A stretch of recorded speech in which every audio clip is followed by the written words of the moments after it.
Hai, apa kabar semua saudara? Selamat datang dalam YouTube channel Gideon Simanjuntak dan Amanda Zevanya dalam segmen Kerinduanku.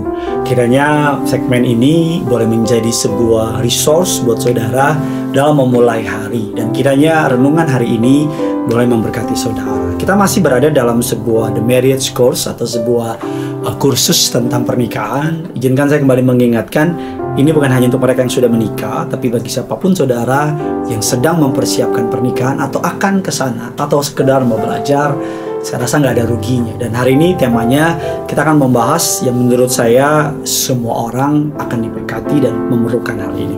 Namun terlebih dahulu kita mau tundukkan kepala kita bersatu dalam doa.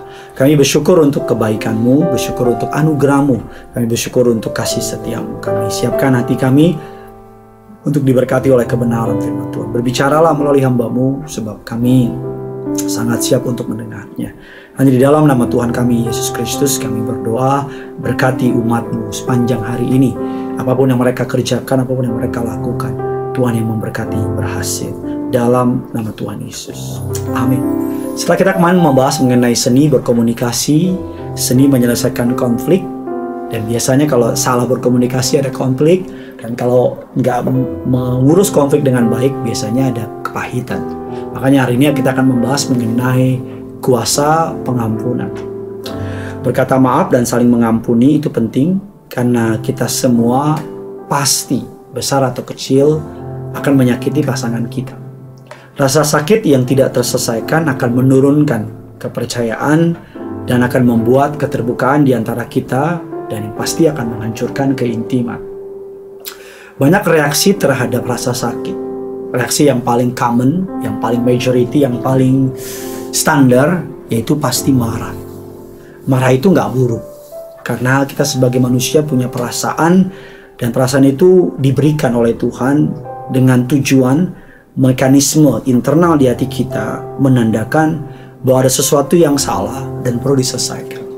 Ketika kita marah, ketika kita khawatir, itu sebuah respon dari tubuh kita yang Tuhan berikan untuk sebagai alarm bahwa something wrong dan segera diselesaikan.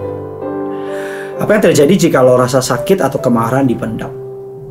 Gejala-gejalanya adalah menjadi stres, biasanya dalam pasangan hasrat seksual rendah, gampang tersinggung, melarikan diri melalui obat-obatan, alkohol, pornografi, melarikan diri dengan hal-hal yang lain, atau gejala fisiknya tidur nggak nyenyak. Gimana mau nyenyak? Marah, apalagi tidur di samping orang yang bikin kita marah.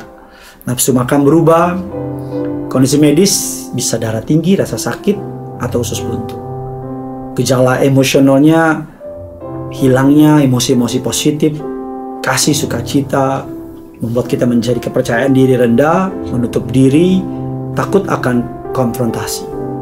Nah, beberapa ayat firman Allah Efesus 4 ayat 26 bilang gini, apabila kamu menjadi marah, janganlah kamu berbuat dosa, janganlah matahari terbenam sebelum padam amarahmu. Matius 5 ayat 23, sebab itu jika engkau mempersembahkan persembahan di atas mezbah dan kau teringat akan sesuatu yang ada dalam hati saudaramu terhadap engkau, tinggalkanlah persembahanmu di depan mezbah itu, pergilah, berdamailah dahulu dengan saudaramu, lalu kembali untuk mempersembahkan persembahanmu itu. Oleh karena itu, ketika kita tahu bahwa amarah kita sudah mulai menguasai kita, so what should we do? Dalam rumah tangga, dalam pertemanan, dan persahabatan. Proses untuk menyembuhkan rasa sakit yang pertama adalah talk about it. Just speak out aja, bicarain aja. Apa yang saudara rasakan, apa yang menyakiti saudara, apa yang menyakiti pasangan saudara, ambil inisiatif untuk membukanya. Karena segala sesuatu yang tidak dibuka, disimpan, sesederhana suatu hari akan meledak. Penumpukan rasa sakit yang kecil, jika dibiarkan begitu saja, dapat menuju kepada hilangnya keintiman. Dan batu-batu tersebut, batu kecil saudara, bisa membuat orang mengalami penyumbatan dan sebagainya. Batu kecil di jantung kita bisa membuat kita dioperasi, di paru-paru kita, dan sebagainya.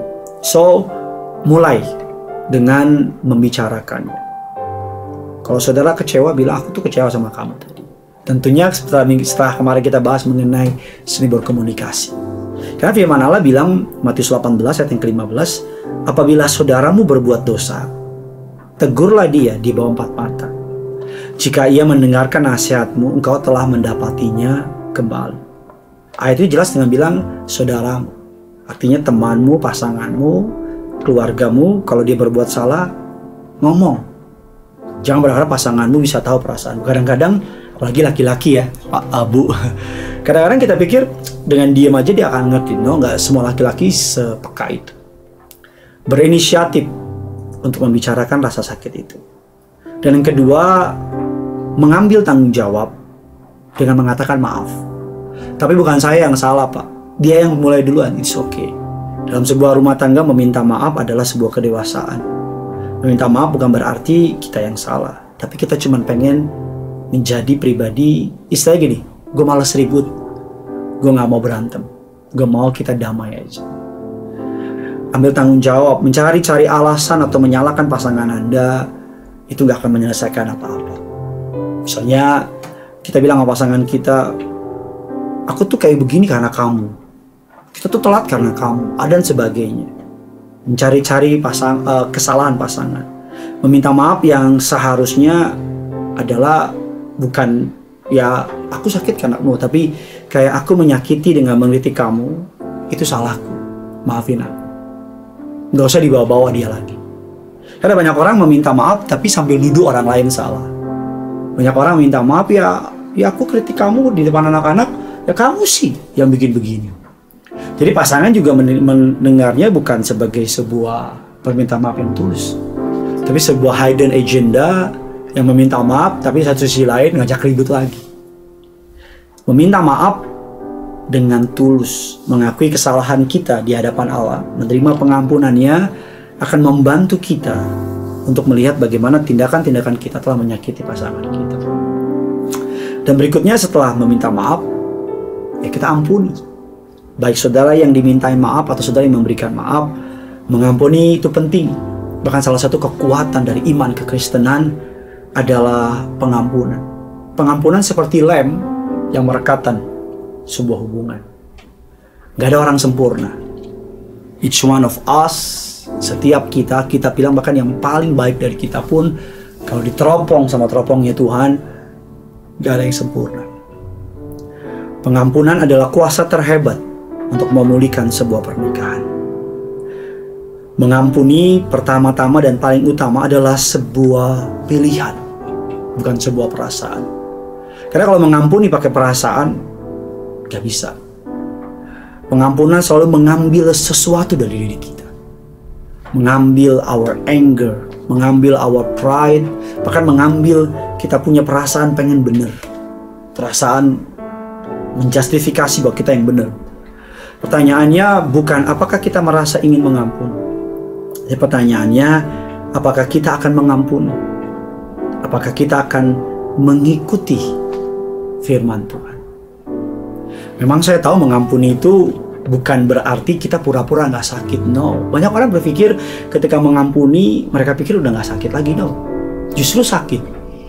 Mengampuni bukan berarti atau pura-pura melupakannya. Banyak orang bilang forgive and forget. Saya ngerti dengan forgive. Tapi forget how come? Gimana bisa melupakan? Kalau saya belajar, kita mengampuni tapi kita nggak bisa lupa. Bukan berarti kita nggak mengampuni. Tapi sesederhana bahwa ketika kita ingat perbuatannya, nggak sakit lagi.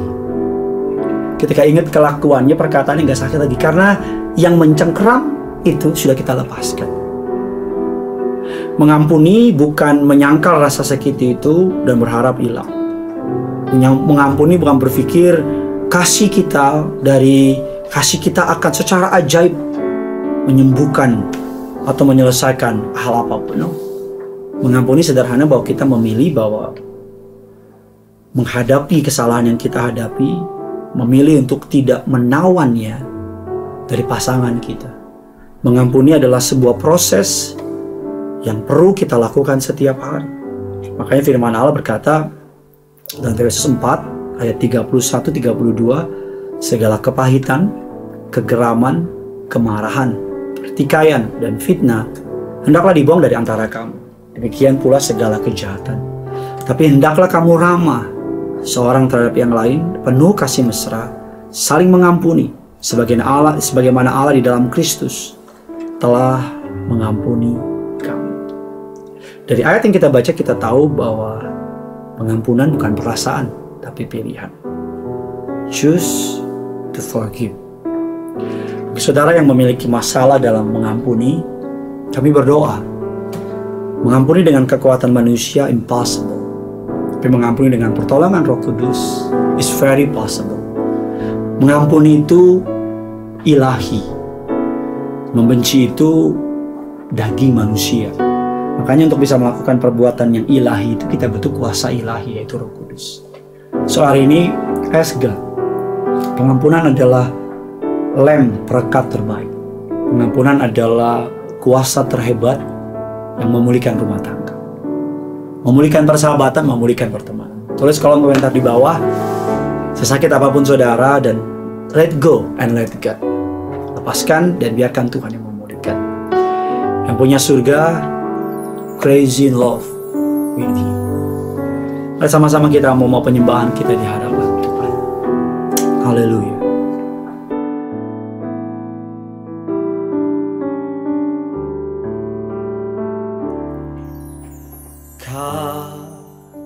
Kasih pasti lemah lembut, kasih pasti memaafkan, kasih pasti murah hati, kasih-Mu Tuhan. Ajarilah kami ini saling mengasihi, ajarilah kami ini saling mengampuni, ajarilah kami ini kasih-Mu ya Tuhan. Kasih-Mu kudus tiada batasnya. Mari sama-sama kita angkat lagu ini. Kasih pasti lemah lembut, kasih pasti lemah lembut, kasih pasti memaafkan, kasih pasti murah hati, kasih-Mu Tuhan. Ajarilah kami ini saling mengasihi, ajarilah kami ini saling mengampuni, ajarilah kami ini kasih-Mu ya Tuhan. Kasih-Mu kudus tiada batasnya. Ajarilah kami, ajarilah kami saling mengasihi, ajarilah kami ini saling mengampuni, ajarilah kami ini kasih-Mu ya Tuhan. Kasih-Mu kudus tiada.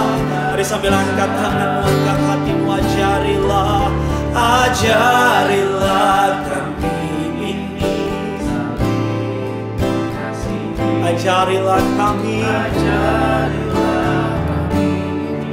saling mengampuni, ajarilah kami ini kasih-Mu ya Tuhan. Kasih-Mu kudus tiada batasnya. Ajarilah kami, ajarilah kami ini saling mengasihi, Ajarilah kami ini saling mengampuni. Ajarilah kami ini kasih-Mu ya Tuhan, kasih-Mu kudus tiada batasnya.